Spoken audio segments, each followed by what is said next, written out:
right, so welcome to our webinar, the fourth of our installation, which is called Lawyer's Edge: Mastering Digital Marketing for Legal Professionals. It's my honor and privilege to introduce you to our speaker, our presenter, who has expertise working with many law firms as well as many other customers to help the promotion of brands and really securing and soliciting more clients and customers. Alex Baquilod will do his own introduction, and of course, to help with this virtual webinar to keep engagement live, you're always encouraged to keep your videos on so that we can, react and share our wonderful facial expressions during the webinar.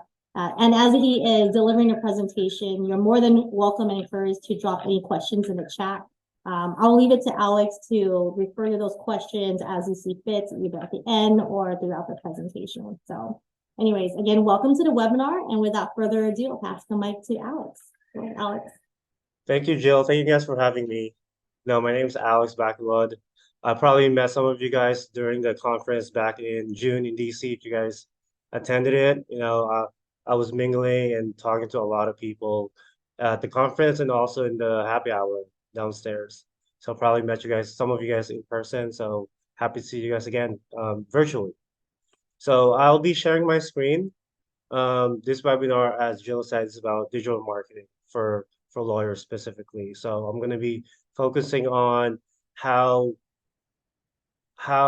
digital marketing can benefit lawyers, law firms, and what are the tactics and the strategy that you guys can use in order to optimize your digital presence and to get more clients, build client base, and whatever other business objectives and goals you guys are trying to achieve.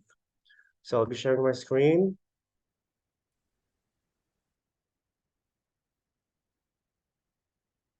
All right, can you guys see the screen, the presentation? Yeah, sounds good. All right. So, like I said earlier, my name is Alex. I'm the managing partner for GoodConversion Marketing. I've been in the digital marketing sphere for the past more than 5 years. Before that, I used to work for a digital marketing agency specifically for politicians, and a lot of our clients who are politicians were lawyers before, and we've raised a lot of money when it comes to fundraising in order to fundraise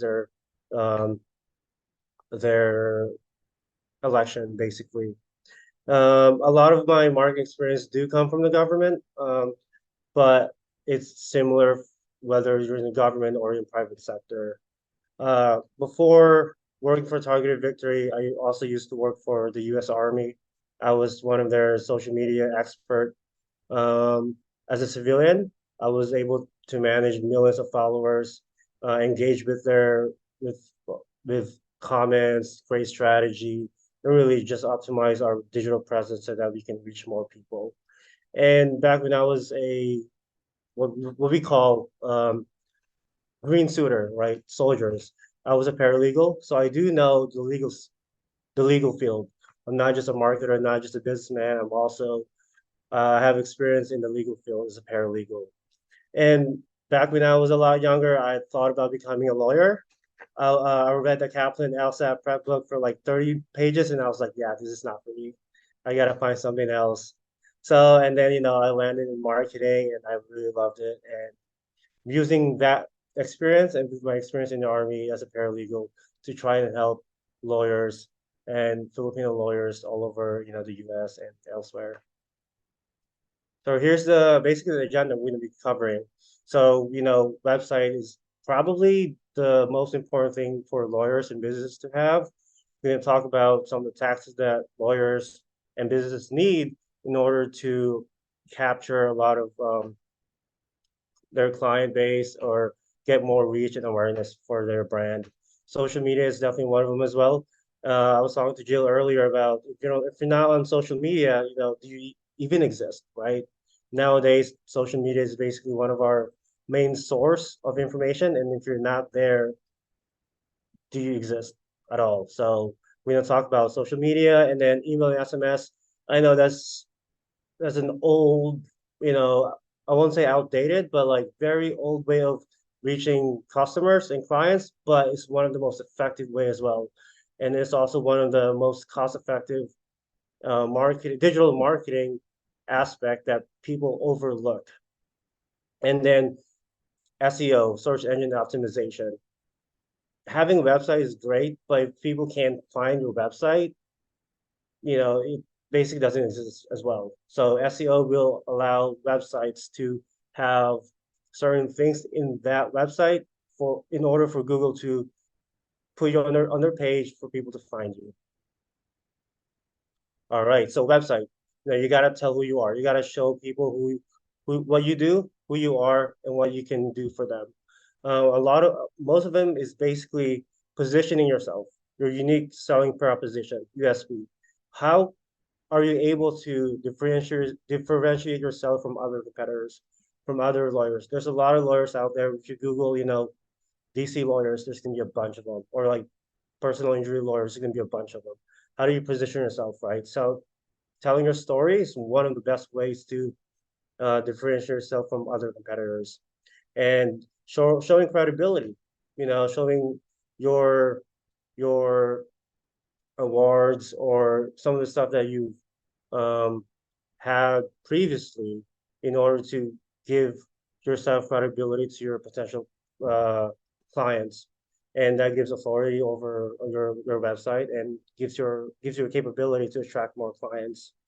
And at the end of it, websites, you want to bring value. You want to give your clients some value. It's not just a place where people can call you or can get your information, but like, what can you give them in return? Because there's going to be a lot of people out there that's going to have websites, but without any value that you can give to the users or to the people viewing your website, they're not going to be attracted to your website or to you. So here are the ways that you can basically optimize your website. Put your awards out there. If you went to Harvard Law, people look up on that degree. Put it there. Say you went to Harvard. If you won a legal award for whatever, put it in your website. Brings credibility to yourself and to your law firm. And case studies, like people want to see what you've done before. That's basically social proof. If you say things, what can you do to back it up?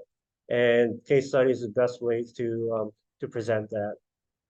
Also, client testimonials and reviews, like again, social proof, right? You can have the best looking website, you can have all the awards, you can have the case studies, but if no one's vouching for you, if no one's saying, "Hey, Alex did something great," well, that's not gonna help you as much as people are actually like vouching for you, telling other people, "Hey, hire Alex or hire Jill or Dennis to be your lawyer." So having that social proof is one of the biggest ways to get people on board. When we go on Amazon or watch a movie, we usually go and look at the reviews. People talk great about that thing. People tend to like that thing and watch that movie or buy that product. So having reviews and client testimonials is one of the key ways to attract customers. Adding a live chatbot to your website, it allows people to have easier way to communicate to you. Immediacy, like I said, right? It's there when you when you go on that website, it pops up. Hey, want to come talk to us? Because it's an easy way to converse without having someone there to physically talk to someone. It's just there to, to basically have someone to reach out, even though no one person is physically reaching out to that person. It's automated. Um, Also, anyone can go on your website, whether it's at 4 a.m., 6 a.m., 5 p.m., go on your website, and then if there's a chatbot, that's reaching out to that customer. You don't have to be 24/7 looking at your website, waiting for a customer to show up. It's automated so that you can focus on the things that you want to focus on. And it's easier, for clients, instead of calling someone, instead of emailing someone, if there's a chatbot, they can just type in whatever question they have. And then, whether it's pre-filled questions that they can easily get the answer from, or if it's, an email like that you get and then you reply back. It's just an easy way for clients to contact you without having a lot of what do you call that? A lot of friction. Calling someone, you need to pick up your phone, type in the number. Emailing, you have to copy the email address, go to your app, and then emailing. This way, it's much easier. It decreases the friction when it comes to reaching out to you, and that because of that, there's a lot more potential to get more leads. That leads, you can contact them. SEO. So, like I said earlier, without SEO, your website's not going to be on the first page of Google or even on Google. And like it says, 75% of people never go to the second page. So if you're not on the second page or third page, I mean, if you're not on the first page, if you're other than the first page, you're probably not being seen by your potential clients. So having SEO is one of the biggest ways to get yourself out there so that people can see you. 93% of online experiences begin with a search engine. You know, let's say me, if I need a lawyer, typically most of the time I go to Google. I don't go to TikTok. I don't go to Instagram to search for a lawyer. I go to Google because it's a search engine. So, and if you're not there, if you don't have your website optimized, definitely not getting seen by the people that are looking for you. So how do we rank on Google? Multiple things, but one of the biggest ways is to provide value to your users, blogs, articles, right? Any promotional educational videos. Google My Business GMB is basically it's your Google profile. I'll show that later on, but these are the best ways to rank on Google. So blogs and articles, keywords. That's one of the most important aspects of for algorithms on for Google, because how do we how do we how can Google provide their users with such accurate information if they can find you or they can find specific keyword? Let's say if you're a lawyer in DC, what would someone search on Google? Best personal injury lawyer in DC, right? So have that keyword or key phrase on your website so that when Google is, reading your website, they can see, oh, this website actually has best BI lawyer in DC. So when someone is searching for that key phrase on Google, they can see Google can see that, hey, this website has this keyword, this key phrase. We're gonna put it on this person's, first page and whatnot. And you want to have a long form blog post. I know I've seen people who have 400 words, 300 words, 500 words. Those are okay because you have something. But what Google is looking for is something that they can provide for their customers. If you only have, if you have an article for about 3 minutes, you read that in 3 minutes. That's not valuable enough. So I know 2,000 words is a lot, but it's not really that much if you really combine some of the stuff that you do, just expand on it. I think we've all written more than 2,000 words, and that's not as hard as people think it is. Like I said, long form contents is what Google is looking for. If you have that, you have your keywords set up, you're definitely going to rank on Google. And to make it easier for people to read, use bullet points. Instead of just one big paragraph or like few paragraphs, break it down into bullet points, make it easier for people to read it so that they're not just getting bored of your articles. They're actually paying attention. They're spending a lot of their time on your website instead of click, 2 seconds, they're gone. They're actually clicking on it, reading the articles, and then, hopefully you have a call to action so that they can go to certain things that you want them to do. Another aspect of SEO, you can also do videos. It doesn't have to be always articles and written blogs. It can be videos. Make sure to put captions on your video so that Google can also read the captions that you put in there. So let's say you have an article and then there's a video in that. Add captions because Google can read those captions. If you add keywords in that, video, that's also another way for Google to read what you're providing to your customers or on your website. That could be a podcast or a media interview that you have with, some news station. And UGC, user generated content, is basically what it is on the bottom right. If you guys look at, that's those are TikTok videos, but that's user generated content because it's you're facing the camera. It's basically you and the camera. There's no one interviewing you. You're just talking to the camera. It's basically UGC, and a lot of that is being pushed by algorithms, not just on Google, but all over, social media, Bing, Yahoo.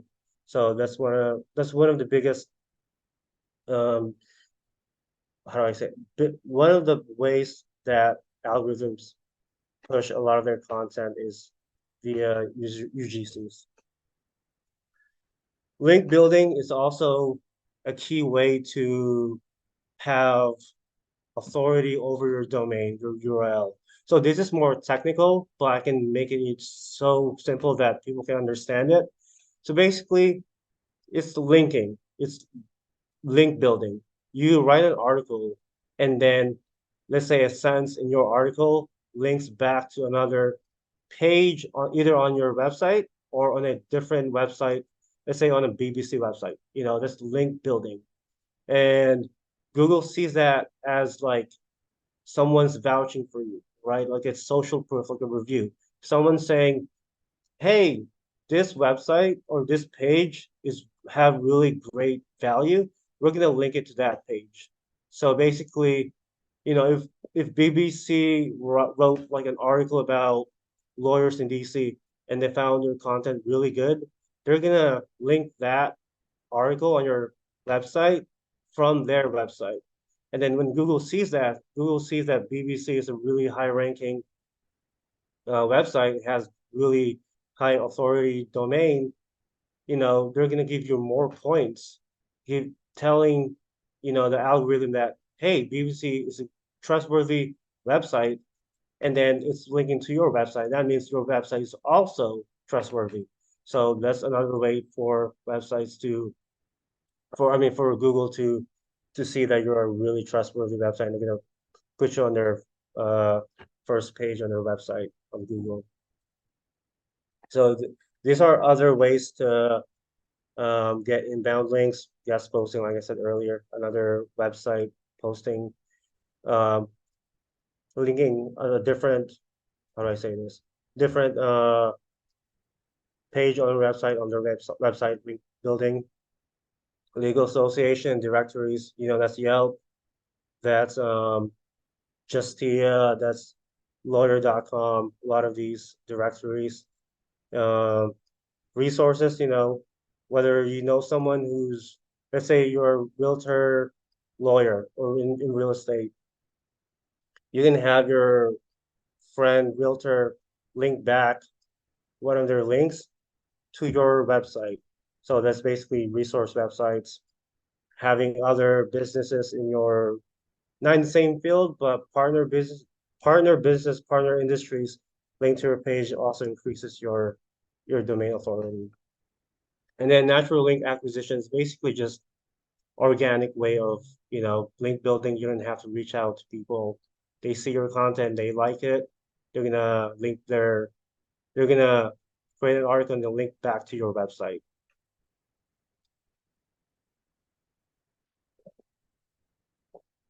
All right, GMB. So local SEO. Lawyers are, you know, they they're all over the place, but mostly they're local. So when people look for lawyers, they're typically in their respective area. Um, this is basically how Google see you as an entity. Who are you? Where do you know what kind of information you have?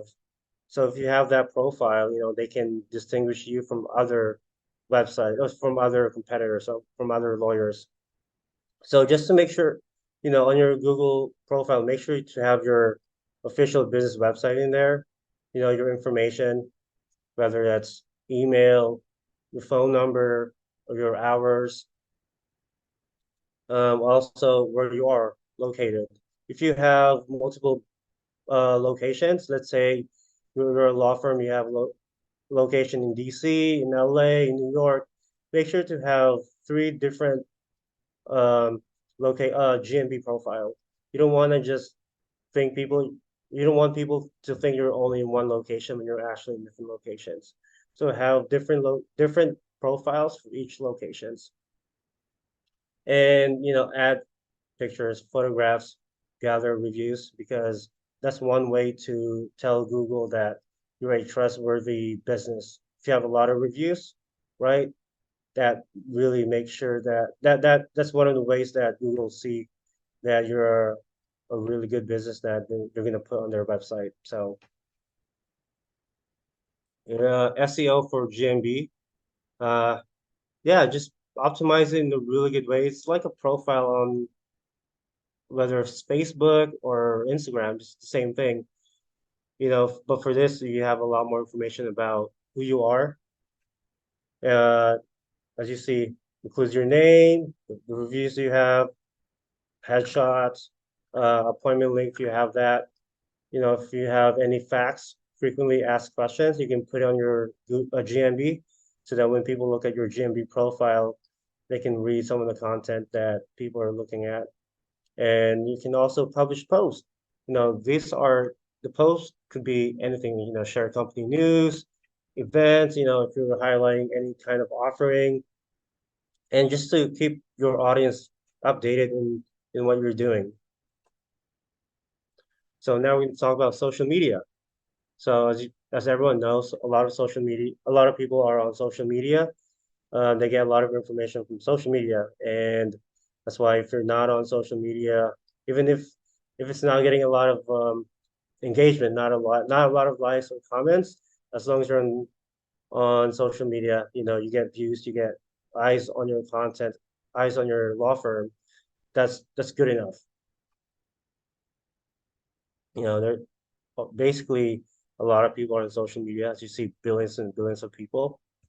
Um, Facebook. So Facebook is a very local social media platform. People don't really think about that, but it is, because it's kind of like Google My Business, kind of like the Google profile, because you can actually see a lot of information that you usually have on your Google profile. Your name, your website, your phone number, your email address, and also sometimes reviews. So optimizing the way that people can have a lot of information about you is one of the best ways to optimize it. You can share so many things. You can share relevant local and national news, give your opinion, your opine on it, um, feedbacks, testimonies from clients, and if you want, you can share anything that's humorous, memes or something that would make people laugh. And also communicate directly to your customers. Make it a two-way conversation, not just you posting. If they ask questions, make sure to respond, so that they can see that it's actually being looked at, not just being posted on. People actually communicate, converse on your platform. And Reels, Facebook Reels is definitely something that Facebook is pushing a lot. So if you have that, that's definitely one of the biggest ways to get more attention, more eyes on your content, more eyes on your business, your law firm. YouTube, it's it's for longer form content. If you have reels, 30 seconds, a minute, but if you want to explain something like really thoroughly, going deep dive into a specific question or specific thing, you can use YouTube, that's half an hour content, really deep dive into some of the complex legalities that people may have questions about. No, what does probate mean? If you can definitely put in 1 minute video, but it's if you make it like a lot longer form video, you can get into deeper meaning, understanding of it, and tell your audience. And again, testimonials, what you want to have it on a lot of your platforms. You want to hit them from different angles. Your customers that people actually vouching for you. They like you. They're giving good reviews about you.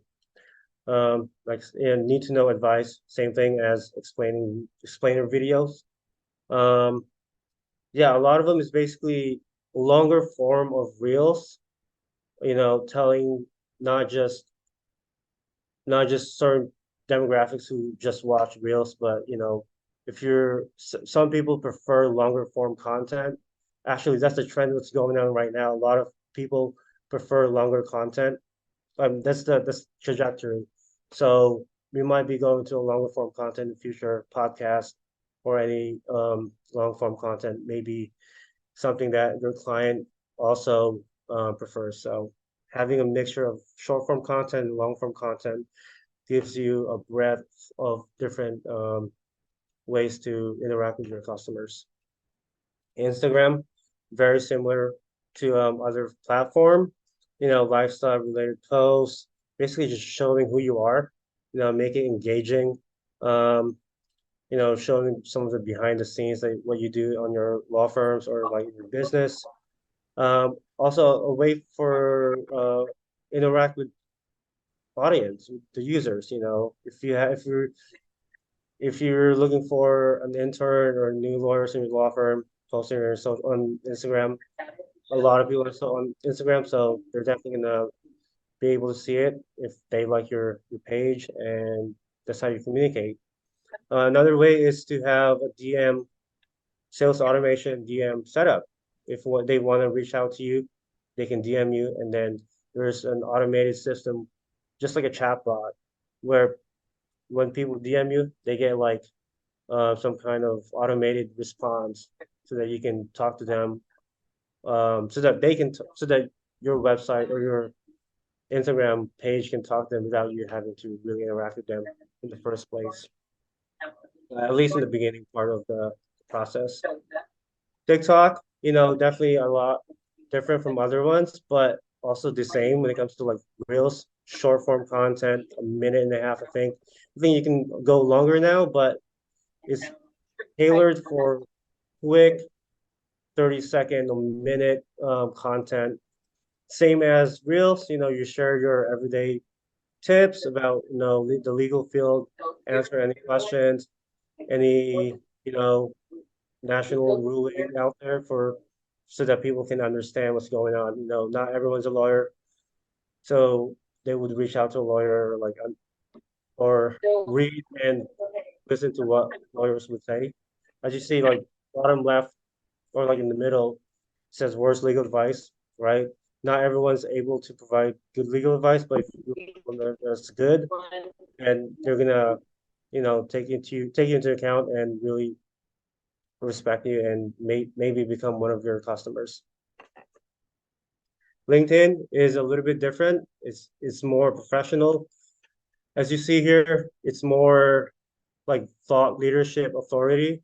It's kind of like a mixture of like your website's articles and basically Instagram. It's a lot of information there you can put from your website to LinkedIn, from LinkedIn to your website when it comes to like blogs and articles. You can also share some downloadable checklists or guides or some of the infographics that you see on social media so that people can easily understand what you're communicating to them without having to use legal jargon. Pictures and checklists is something that a lot of people understand and they don't have to be lawyers. Email SMS is very it's a good email. Having a good email list or SMS list gives you the ability to not be dependent on social media platforms or search engines because it's yours. If you have an email list, you don't really need, if Google goes down, if Facebook goes down, Instagram, TikTok goes down, if you have your email list, you can still reach out to your customers, to your clients. So you're not dependent on one, or you're not dependent on a third party organization to communicate to your clients. Is email and SMS will be able to do that for you. So, excuse me. So when it comes to email, right, having a welcome series, introducing yourself, your business to the clients, shows them that you're actually a legit organization, law firm. Nurturing them through your blogs, newsletters, one of them as well, or like inviting them to events that you might have. Some of evergreens, some of typical email templates that you use, whether it's for law firms and whatnot. You can push them out, and you can also retarget them. When it comes to, if someone opens the email, you can send them something. If they don't open an email for a long period of time, you can send them a different email so that they re-engage with your brand.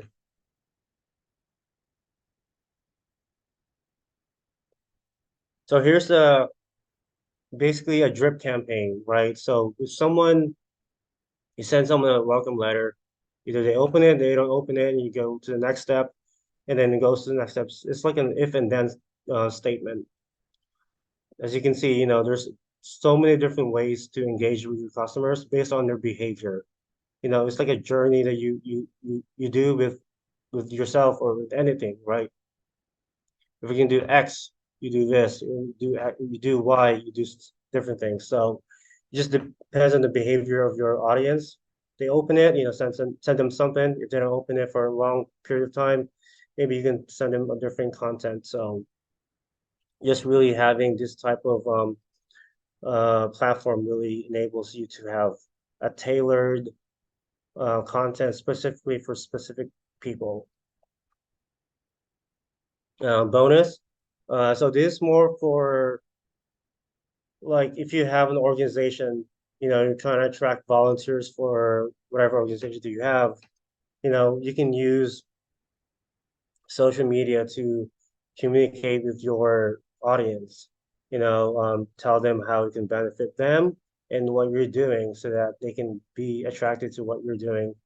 Uh, Video content of what you're doing. If you're a organization about X, tell them about that X, that thing. If you post regularly, you definitely be seen consistently. A lot more people can see you. And when people see you a lot, they become, when people see you a lot, they get reminded of you all the time. Then you get stick in their head, so they remember you, and you can use it as a two-way conversation, interact with them.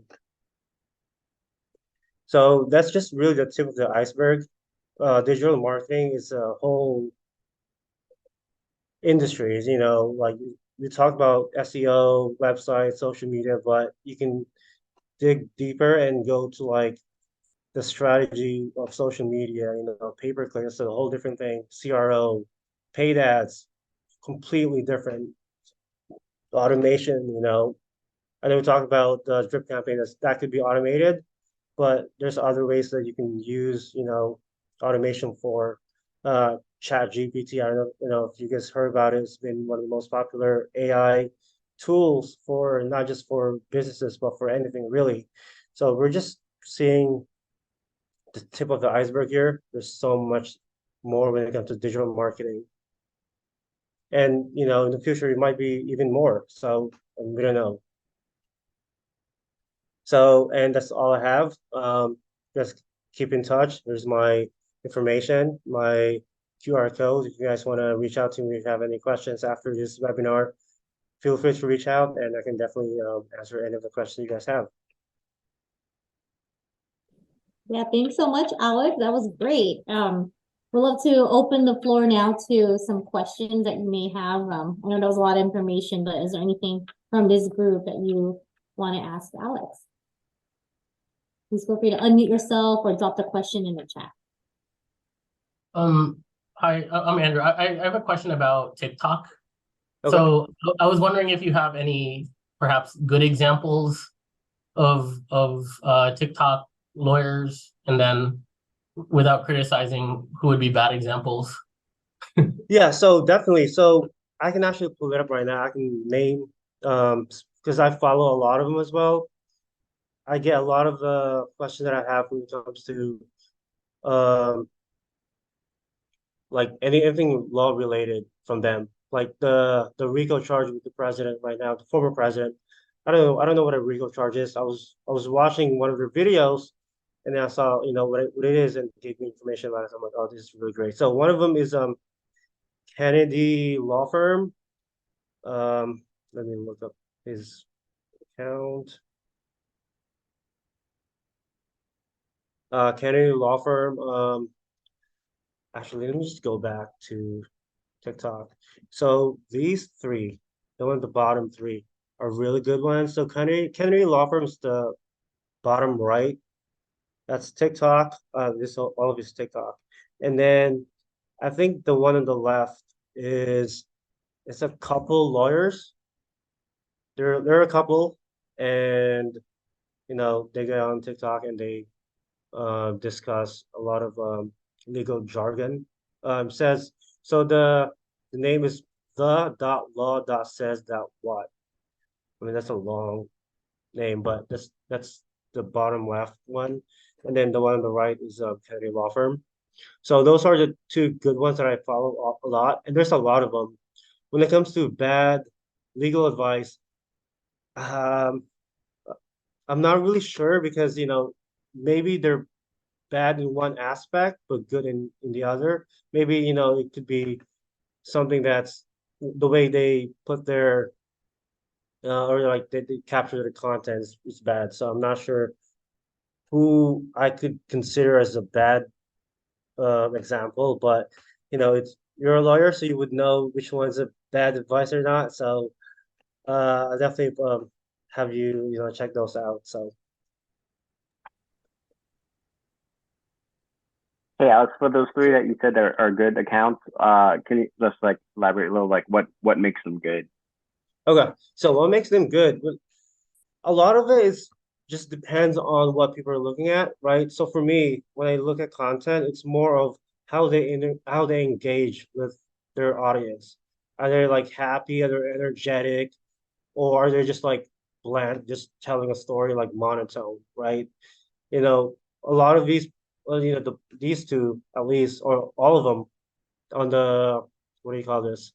On the slide, they're all good ones, and just giving how do I giving information that's easy for people without a legal background to understand because legal jargon can be so confusing that people can't understand what you're saying, but if you put it in layman's terms that people can understand, that's something that's good for the audience to to to get informed about. So I think that's, I would say, a good way, one of the I said I'd say better ways to communicate. Basically, just communication. How they present themselves, having a pink tie. That's I think that's funny. So yeah, does that answer your question? Like it really does depend on the audience and on the person and on the individual. So I like the ones that I personally like, and that could be different from other people. Just depends on your target audience.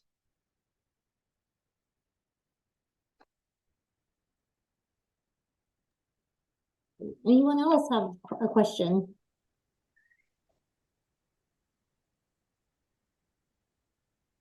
I'll ask one because I've been kind of Okay, curious. go ahead. So Justin, given like that, all these platforms take a lot of time, and so I'm just wondering, like, if you, how do you decide which of the multiple social media platforms out there to prioritize? Like, what's your recommendation? It like, for instance, the nonprofit board that I'm another one that's on, we're not on TikTok or we're not as active, but are we, is that affecting our ability to reach our populations by primarily focusing on like LinkedIn, Instagram, etc.? So what are your thoughts on that? Definitely. So it really does depend on your audience, your target audience or your clients. If your clients are a lot of like older individuals, then Facebook would be your main platform. If it's just younger demographics, TikTok may be a great place for you. And if it's more professional, LinkedIn would be, the best place for you. So allocating resource depending on your target audience gives you the information to decide which one, which platform you're going to be on, the TikTok, Facebook, LinkedIn, or whatnot, YouTube. So just depends on your target audience. Analyzing your clients, who they are mostly, and then finding where they are, where they're located, or which platform they use a lot. We'll give you that information on where you should be focusing on your time when it comes to managing a social media platform.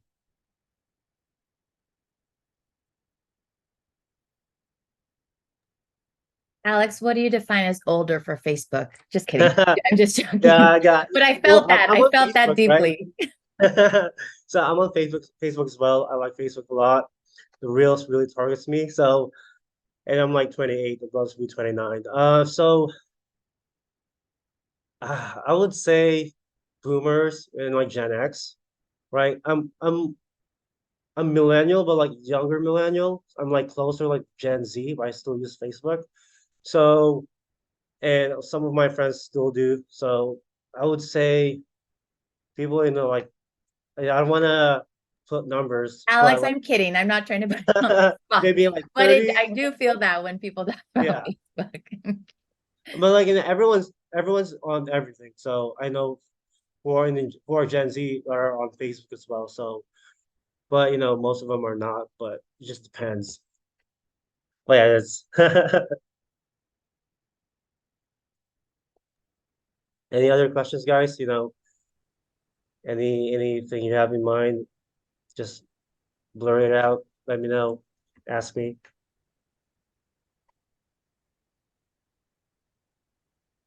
Alex, I'll jump in while people are thinking. Like, what about I can't recall if it was in your previous slides, but like scheduling, like when's the best time to post, how many you should be posting per platforms, like what's your recommendation?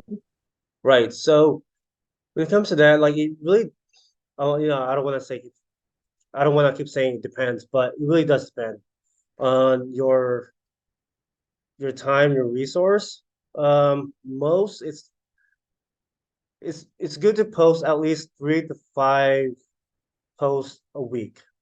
You don't want to be spamming the content or any of them really, and you also don't want to post inconsistently. If you're gonna post Monday, Tuesday, and Wednesday every week, make sure you post Monday, Tuesday, and Wednesday every week. You don't want to just be all over the place when it comes to posting. The timing, I would say, it depends, but what I would do is post a lot in the beginning and then see where people engage with you the most when it comes to the timing, because you can see it on their platform. You can see when people are engaged or online. Let's say it's at 5 p.m. on a Saturday. Then make sure you have a post on 5 p.m. on a Saturday. But if people are not going to be online on the Sunday at 7 a.m., no, don't post on Sunday 7 a.m. So posting a lot in the beginning so that you can get the data, and then the data will tell you when and where you should be posting.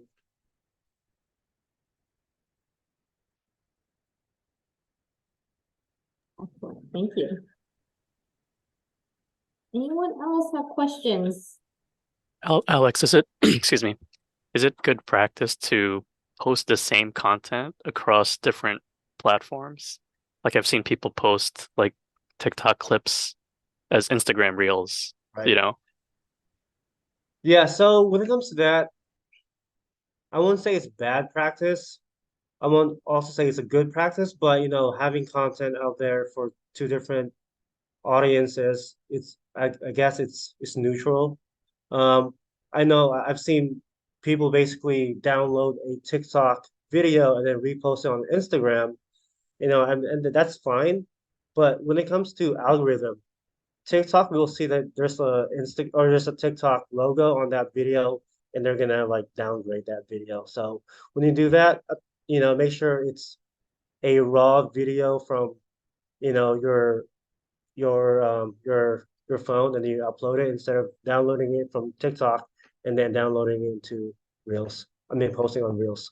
So, so to answer the question specifically, it's okay to have it. It's okay to do that, because that means more people will see your content, that specific content. So, if some people are not on TikTok for whatever reason, political, whatever, and then they're on Instagram.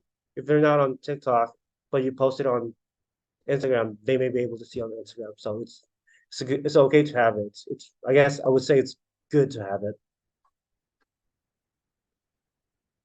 I have a question. Sure. This has been really helpful and really great, I think, to think about things that I'm not implementing already. So there's a lot obviously that can be done. I think it becomes kind of overwhelming for me sometimes. Like what would you suggest in terms of like, okay, on a weekly basis, this is good to do, like on a monthly basis, this is good to do, like daily, or like when, like I feel like I'm not keeping up with some of these things. And then next thing I know, I'm like, oh, it's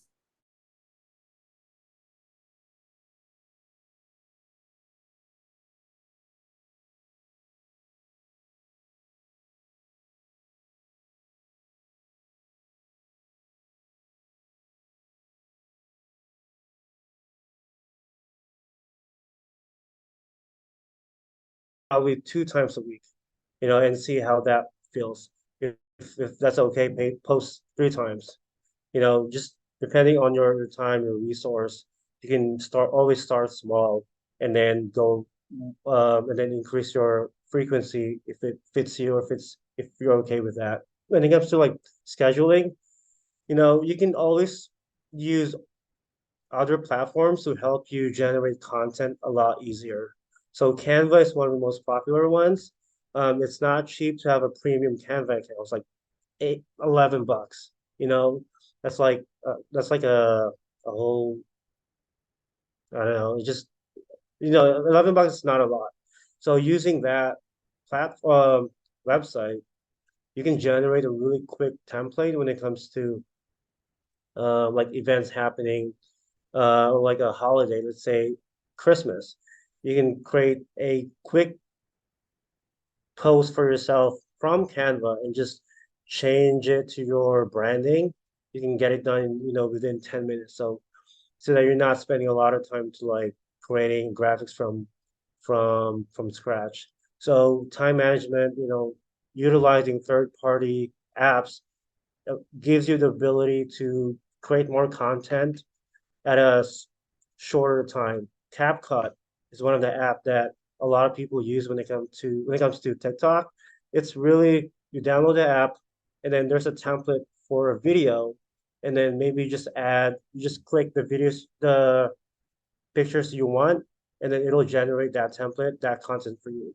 Really, a minute max. Creating what's that content. one called again? CapCut. So CapCut. And that's just one of the video editing tools out there. It could be any other apps. So there's a ton of editing tools that you can use in order to shorten the time that you create content so that you can produce more. Also, there's on Pinterest, there's a lot of like templates that they sell for like 10, 11 bucks as well. And then they can have like 100 different like social media posts and just brand it. So, there's a lot of ways to make content at a fraction of your time.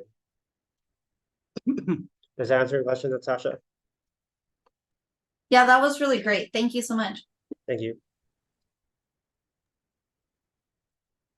We have time for, first of all, never heard of CapCut, so I actually wrote that down myself. So that thank you for sharing that resource, Alex. I had no idea there's such a free editing. So I always use like my iPhone, actually, Yeah. just try to, I don't know what I'm doing. I'm just trying to use like whatever resources are available to me, but yeah, that's great. We have time for like one last question if there's anybody else in the room that wants to. Yeah, when it comes to CapCut, a lot Mhm. of the TikTok videos that people like use when it comes to like trends is from CapCut. So that's why people are able to generate content a lot quicker because TikTok gives you the ability to click on that template and then goes to the CapCut app and then you just choose your pictures or videos and then click download and then that's your content. 30 seconds, probably max. So quick. Sure.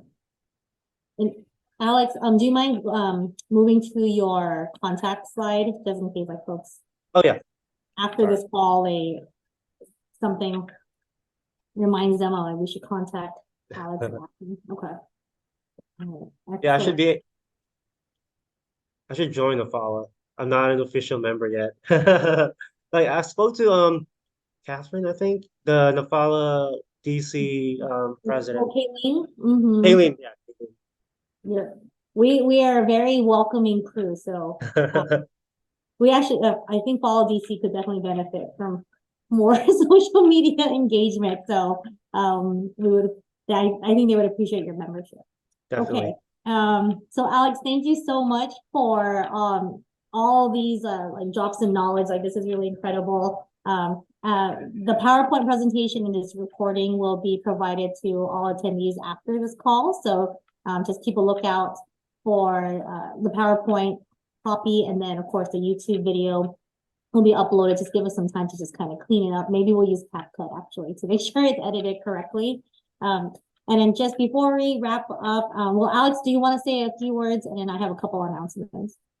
Yeah, I just want to thank you guys for inviting me to speak to Nafala, present this webinar, and hopefully you guys are able to get some information about it and use it for your organization.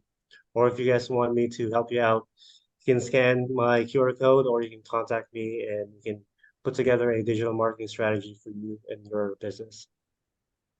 Well, thank you, Alex, for joining, and thank you all for being a part of the webinar. Before we close out, just want to remind everyone we do have an upcoming event. It's an all-member virtual social on Sunday, August 27 at 5 p.m. Pacific, 8 p.m. Eastern. You would RSVP or register at infall.com/member social. When you go to that site to RSVP, there's some ideas of what's going to happen, but essentially we will have a mocktail cocktail demonstration, and then we will play a game together virtually. So I hope you all can attend and definitely push it out to any peers who are looking to just engage and just, let's take advantage of our Zoom platform while we have it, right?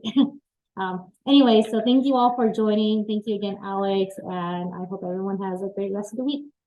Hope to see you at the Thank you guys. Bye, Have a good everyone. one.